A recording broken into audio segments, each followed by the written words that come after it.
What's going on, everybody? This is Chris Classic dropping a car vlog. I hope you guys and gals are having a wonderful day. If nobody tells you today, remember that God loves you, Christ loves you, and I love you as well.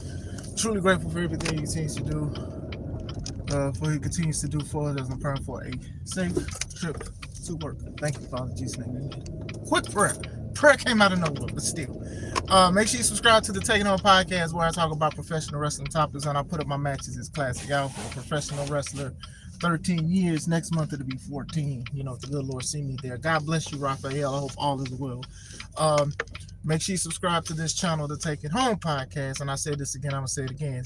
Subscribe to the Take It Home podcast, this channel where I talk about wrestling topics and I put up my matches as classic alpha. I have a playlist of all my matches that I have, to my knowledge, that are online, that I uploaded, and channels uploaded as well. So make sure you look at those and look at the matches that I have.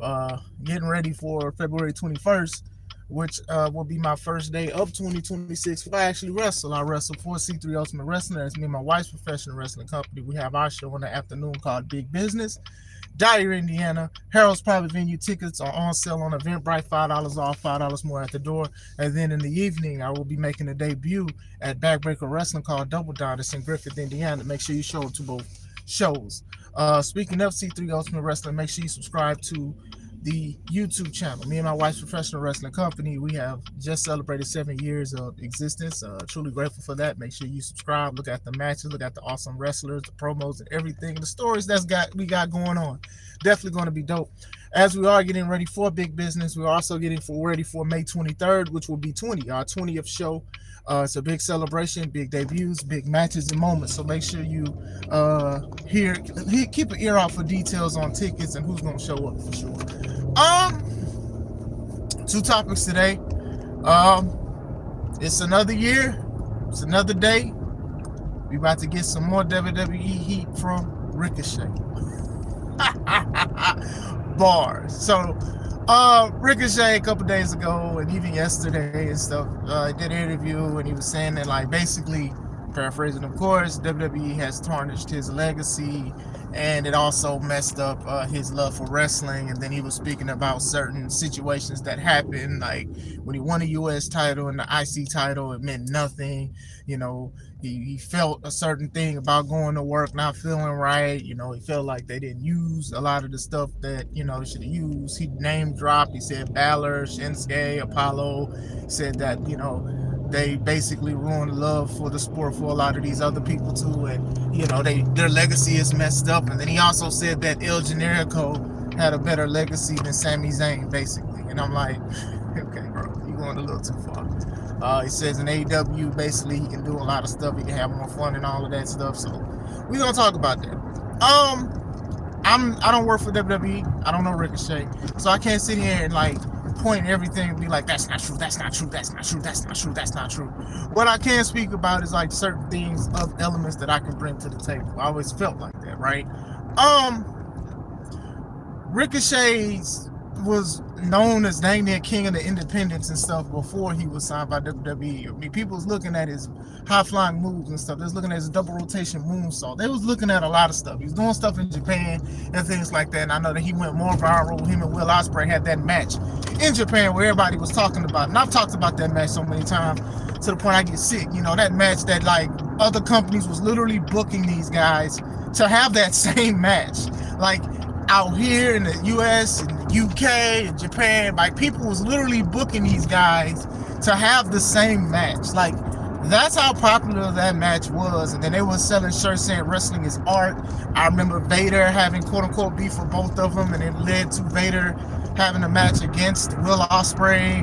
I remember a lot of this stuff. I remember a lot of people was like, Ricochet needs to go to TNA or he needs to go to WWE and stuff like that. And then when AEW became a thing, people were saying, oh, he needs to go to AEW and stuff, you know. So when he went to WWE, you know, a lot of people thought big things for him for the most part. A lot of people are excited for him and stuff like that. Now, to Ricochet's point, WWE is a business.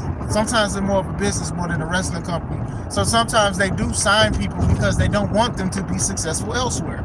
We've seen this stuff before. They will sign you, dine you, wine you, and not use you. They won't use you, or they'll give you a horrible character or whatever like that. Now this is coming from somebody from the outside looking in. We know this stuff. I mean, even AEW is known to pay people more money to keep their contract extended because they do not want them to go to WWE to either be more successful or tell WWE certain things. Other way around. Sometimes, like they say that, like I truly believe that Tony will shell out more money for people, and it's happened. Was it Buddy? It was somebody. Somebody was about to leave, and they was talking about possibly leaving, and then all of a sudden it wasn't leaving, and then they'll come to find out it's getting paid more money to stay. So don't just say that's just like a WWE thing. It's just a business thing. It's just like, you know, you don't want them to make money off of people that you sign.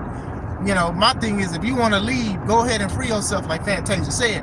But still, WWE is known to do these kind of things. Now, do I think that they saw potential in Ricochet at a time? I do. He was in NXT. NXT was popping. Him and Velveteen Dream and Adam Cole and Undisputed stuff. All of that stuff was pretty cool or whatever like that. Him being on the roster and stuff like that, having like minimal success, it was alright to me. To me, I was never a big fan of Ricochet. Very, very talented. My opinion, I thought his Prince Puma stuff was awesome in Lucha Underground when he was Prince Puma and all of that. But still, I thought, you know, by the time he started going in WWE and stuff like that, people started wrestling like him. And to me, it didn't really differentiate him. Only reason why it differentiates for us is because a lot of us knew who Ricochet was. And at one point, a lot of people wasn't doing that stuff. And then the Young Bucks and then the Kennies and then all of this other stuff and Codas, they started doing a lot of the stuff that Ricochet did, right?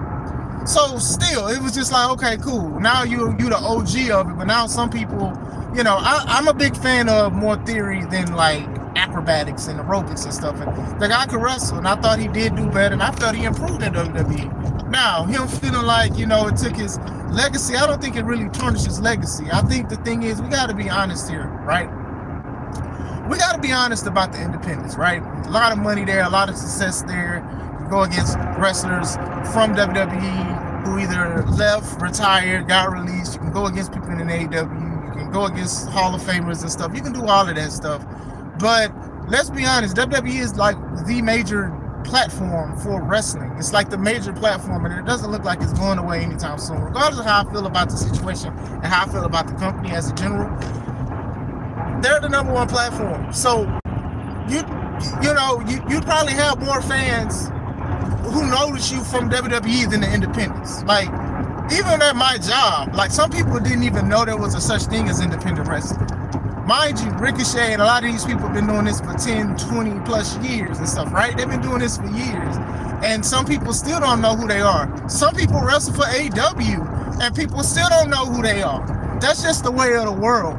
And that's just the thing. And that's why, like, even with C3, I'm trying to be like, y'all, everybody should know what C3 is, right? That's my best thing that I'm trying to do as a promoter. But still, just because you was very successful in the independent scene and stuff like that, and honestly that's probably why you got booked and signed to WWE because of the stuff that you can do, doesn't technically mean that your legacy was tarnished when you went there. Sure, did they water you down? Sure, that's WWE. WWE is going to show you and tell you to do things a different way, sometimes a safer approach. It was to a point people was calling WWE matches boring because they was like, oh, they're going to get this guy and they're going to change him and he can't do certain things. Now, for the most part, Ricochet was still doing a lot of the stuff and the athletic stuff and the talented stuff that he had, but still, you know, he still feels a certain way. Like I said, I can't sit here and say like, oh, well, you shouldn't feel that way because I wasn't signed and I'm not cool with Ricochet. I don't know him. But still, you know, I don't even think I would say the tarnish thing. I think even like now in AEW, right? People didn't boo him because he showed up at AEW. They booed him because of the stuff that he posted online about certain things and talked to the fans and people was calling cap. That's where the boos came from. It wasn't like he decided just to be evil. Nah, it was just because of how he talked. If anything, maybe this is an inclination on why they didn't want to do anything with you, because if that's how you really act online, I can imagine how you could be backstage. Honestly, that could be a factor too. And I always say that when it comes to when wrestlers fall out with companies, is that sometimes it's not the company's fault. Not saying that WWE is not at fault here, but still, sometimes these people have bad attitudes, a sense of entitlement. This is coming from a wrestler himself. This is coming from a booker and a promoter himself, is that I have not booked people because of attitudes and certain things that they say and certain things that they post, because I feel like I'll be pulling out my lots and be bald-headed because some people just don't know how to act. They don't know how to talk. They don't know how to be professional and stuff like that. And some of the people who come from the independent circuit, they do not. I literally just saw a guy a couple months ago diss the vets. Like when I got on Adam Page about dissing vets, somebody, we don't listen to them. I'm like, bro, you are disrespecting the people who made the table for you to eat at. And then there was another guy, oh, well, I'm so successful. Mind you, a 6-man champ in ROH. But go crazy, congrats. Oh, you know, nobody need to tell me this and that. I'm shining and all that. Keep your opinion, see yourself. And that's the kind of mindset that Ricochet is kind of having now. I don't know if he's always been that way or maybe he is frustrated. We all know that WWE is a revolving door. WWE will change something. Hey, you'll be a champion and then you'll never be a champion. And sometimes people hold that grudge, right? But still, WWE, like, you know, WWE was doing stuff to independent wrestling before Ricochet showed up. Now, if he feels like it tarnished his legacy and all of that other stuff, then that's how he feels. I don't feel like it did personally. I think that if anything, more people know who he is. Honestly, he's doing, for the most part, the same stuff he was doing in WWE besides cursing and, you know, tweeting a lot and saying stuff, but still.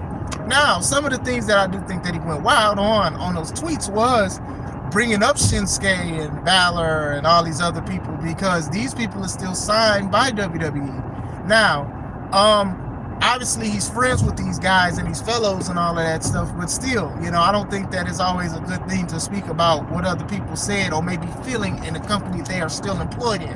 You know what I'm saying? I don't think that's a good thing to say because maybe they do feel a certain way because I know that he's good friends with a lot of these guys. But at the same time, let them say it. Don't speak for them because they can't speak for themselves as far as the company. And sometimes some wrestlers do that. They'll be like, hey, I'm frustrated with this company. Why don't you speak about this? And then somebody does it. But honestly, that messes them up. We don't know what's going on with Finn Balor at this point, right? I don't want to see a triple threat, but who knows what's going on with that. Still, Shinsuke just had a good match with AJ and stuff. And Apollo, he's doing whatever he's doing in WWE or whatever. But still, you got to be careful with these kind of situations. And sometimes people are doing this because you want them to get released so they can go to AEW. Not saying that AEW is like the best thing to do because sometimes people will probably forget who you are because some people do not watch AEW. We're being honest here. We got to be real. Independent wrestling is very, very dope to me and it's very good. And I have an independent company with my wife. But at the same time, sometimes it doesn't mean that people are going to know you. Your legacy could possibly end for some fans, not you. For fans when you are not signed by WWE because that's all they watch and that's all they look at.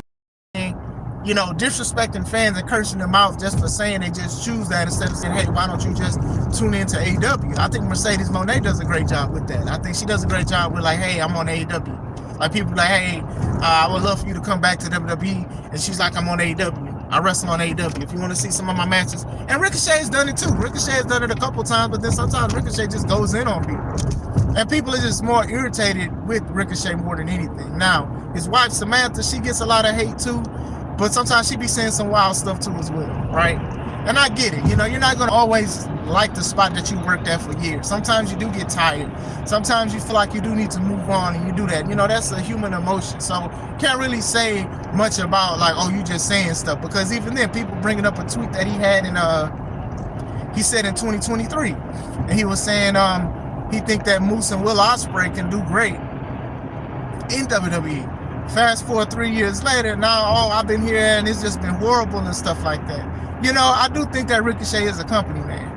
And, excuse me, for the most part, I don't really see a problem with people being a company man, but sometimes it's just the content that you say when it comes to that situation. Because people do have a right, obviously, to be like, okay, well, 3 years ago, you said that your homies could be good, do well in WWE. Now you're saying, oh, well, they did all of this stuff and they ruined the legacy and stuff. So, like, which one is it? 6, 7. You know, if AEW messes up or he falls out with AEW, wouldn't be surprised if he goes somewhere else and speaks about AEW and the wrong things. And that's why you have to be careful with speaking about certain things as a wrestler, because even if they've done you wrong, people are going to say it's you because you continue to say bad things. So it has to be you. You have an attitude and stuff like that. And like I said, this could possibly happen. Also, him saying that El Generico had a bigger legacy than Sami Zayn. Captain America, Captain Crunch, Captain America. Like, come on, man, Captain. Straight capping. Crunchy ties me capping. You are capping. Colin Kaepernick. Come on, man. Bust caps. Caps lock. Stop it. Like, come on, man. Stop it. Now, for many of you who don't know, El Generico was Sami Zayn's character in the Independence. He would put on a lucha mask and do certain things as a lucha wrestler and stuff. And, you know, brain buster. You know, like people would say that on the PWGs and stuff like that. And honestly, that was like around the time where Sami was scooped up because of that, because he can wrestle and he was very, very talented. What they did was they took his mask off and they had him come in as Sami Zayn. And I do remember that people was upset with that situation because they was like, oh no, they're going to ruin him. They're going to ruin him. Now, I have my takes on certain things about how they use Sami and how they're going to utilize him. But at the same time, I think he's doing pretty good for himself in WWE. You know, if he wants to leave and go somewhere else, you know, power to him. But I do think that like they have use for him. They're doing an alright job with him. They're doing an alright job with him. I think he has a bigger legacy as Sami Zayn than El Generico, because we got to be honest about the independent scene. Some people don't even know the independent scene exists. So we're going to sit here and be like, okay, well, Sami, who is basically El Generico, basically a different character, low key, has a smaller legacy than El Generico. You have to stop that. Can you say independent wrestling legacy? Yes. If he said that, all right, cool. You can say independent wrestling legacy, because Sami Zayn is not an independent wrestler anymore. He's in mainstream. Sure, you can say that, but you're not saying that. You're saying legacy. And that man is uses his verbiage very much. So he talks so much. Ricochet to him. Good Lord. So no, stop it. You have to stop this kind of situation.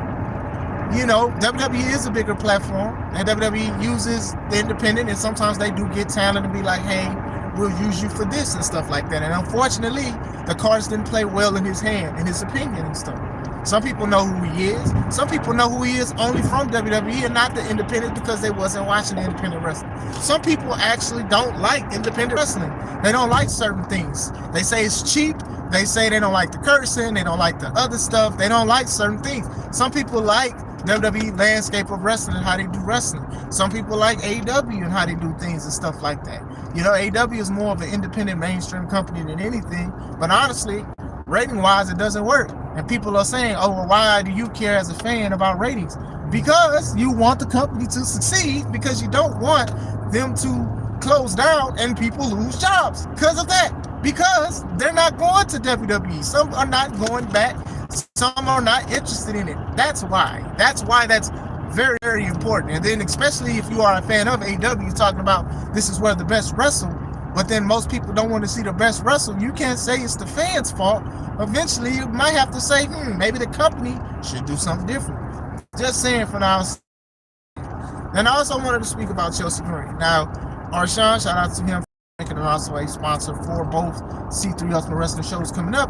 You know, he was showing me some clips of Unreal. You guys know I don't watch Unreal. I don't really care for Unreal, but I will watch clips from time to time. So, a clip that has been going around the internet is Michael P.S. Hayes, who is a producer and an agent for WWE, said that Chelsea Green basically has a ceiling. So now Chelsea Green is sad that hearing that Michael P.S. Hayes says that she has a ceiling. So people are asking her in interviews, how do you feel about having a ceiling, and him saying that now feelings is hurt and stuff like that. Oh my gosh, I want to be this and I want to be that, and my feelings is hurt when he said that. Now, honestly, telling somebody that they have a ceiling can make you feel a certain way. Like somebody say Classic Alpha, you have a ceiling, then it is a problem. You know, like, dang, man, I'm about to break that ceiling. I'm about to make a penthouse. I'm going all the way to the top, baby. You get what I'm saying? I can understand that. However, when you unearth stuff from interviews that are months ago to where people are talking about her position in the company, and she says she wants to be like the female Miz, and then it's just like, okay, well, which one is it? See, this Unreal show, right? I think what they're trying to do is they're trying to fool people and trick people, but they're also disrespecting people at the same time. So when we talk about somebody like the Miz, and when she says it, we understand what she means when she wants to be the female Miz. And she elaborated what it was, you know, losing, putting over talent. That's a role player. Chelsea Green is a great role player. The Miz is an extravagant role player, and there's nothing wrong with that. The problem is when you're trying to do something and you're trying to speak about it, and she knows that what her role is. Can a role be a ceiling? Sure, it definitely can. When you look at guys like Justin Credible, the Brooklyn Brawler, some of the legends that used to come in back in the day and wrestle, they had a ceiling. They had a role. Hey, I'm going to put over guys. Kamala was brought in to lose to Umaga. Jim Duggan brought in to lose to Umaga. Road Warriors came in to lose to RVD and Kane. Like, yeah, role playing. And there's nothing wrong with that. Some wrestlers know that they possibly won't make it to the top, but they want to get money. They want to travel the world. They want to look at different cultures. They just want to wrestle. They want to get paid to wrestle. And that's fine. And some wrestlers will honestly say that. And I think that Chelsea is like that too. And Chelsea has said this before. I remember her saying it. She was saying, like, I don't mind losing just as long as I'm signed by WWE. As long as I'm signed by WWE and they don't let me go, I'm going to have fun. So now fast forward and people are saying, one person says you have a ceiling, now you sad. That does contradict a certain situation. Could you be a role player and want more? Yes, of course. But still, that is a little bit kind of crazy because of the situation of Unreal. And even to the fact to what Gregory Helms, a.k.a. Shane Helms, a.k.a. the Hurricane, who's a producer for WWE, he made a tweet saying that Chelsea Green will be a women's champion one day. Y'all ain't got to do damage control like that. Y'all ain't got to do damage control like that. See, the problem, another problem that I have with this, as I drink some water, people like Chelsea Green. Matter of fact, they love Chelsea Green. So what is y'all doing? What is you doing, baby? People love Chelsea Green. They love how she wrestles. They love her character and all of this stuff. She can do things with the title and without a title. Do I think that Chelsea Green will be a women's champion one day? Sure, why not? But still, she does a great job being a role player. R-Truth, oh my God, bringing him up. Great role player. When Santino was there, role player. They had a ceiling. They could elevate, and then, you know, you can go in the main event and you can do this stuff and all of that stuff. Not saying that Santino is a main event per se, but they would teach certain things. Chelsea is in that same thing. Chelsea could be a champion. I can see Chelsea in the same boat as Sammy. Sammy can be comical. You know, he was funny as part of the bloodline and stuff like that in certain things. But he can also turn it up a notch and be serious. That could be the same thing for Chelsea. Chelsea saying she want to be the Miz. The Miz can do the same thing. Comedy and then turn it up a notch what it needs to be. But that's role playing. And there's nothing wrong with that. The problem is everybody just asks these wrestlers questions and these wrestlers just say everything. And then now people are like, well, what's true and what's not true? Now, the problem is you went to a public domain and you spoke about this situation and you need to speak about it. And like I said, Vince era was you can't say certain things about the business. You can't say anything about your character. You can be in character, but you can't say certain things of how you feel and stuff like that. Talk about the show. Talk about what's coming next and stuff like that. Now with Unreal and with social media, with everybody, not even just AEW exclusively. I mean, WWE exclusively and AEW as well. People post about how they feel. People go into politics. They go into ideologies. They go into certain things like this. I remember Facebook, WWE had Facebook pages for wrestlers, and you knew that the wrestlers didn't really run the pages. It was just WWE. Now everybody can do their own thing, and sometimes they speak facts, and then sometimes it's just like, man, put your phone down. In the words of Erykah Badu, somebody make you put your phone down. Vince, that's what Vince was like. Vince was like, I'm gonna make you put your phone down, and that's exactly what he made him do, because it's just like, bro, y'all don't need to do this. Worry about wrestling. Worry about wrestling. Y'all worrying about the wrong thing. You know what I'm saying? So still, as far as Chelsea Green, Chelsea has a ceiling, but she can also break that ceiling, and WWE can also break that ceiling for her. And I'm going to say this too, as being a human. You know, when somebody tells you that you have a ceiling and you know you have a ceiling, sometimes it doesn't make you feel better that you have a ceiling, but at the same time, you're literally saying that you have a ceiling. You're saying yourself you have a ceiling. You know, I can understand both sides, but at the same time, I don't think speaking about like you were upset. Like, I don't care about what they do with storylines because WWE doesn't care about the interests of certain people. They're just doing whatever they want to do and have it stick to them all. But still, I do think that is kind of crazy. Ricochet, I could see even in WWE was known more as a role player at some points. And then now he's what? A national champion. A belt that WWE, like, that AEW has. Like, they already have too many belts. They unified it, then they unified belts, then they divide belts, and then they retire belts so many times. It's just like, I don't know what's going on as far as belts and championships go. But still, it is what it is. I did want to speak about that. How do y'all feel about Chelsea Green? And how do y'all feel about Ricochet's comments at WWE? Let me know. I hope you guys and gals have a wonderful day. This is Chris Classic. Let's take it home.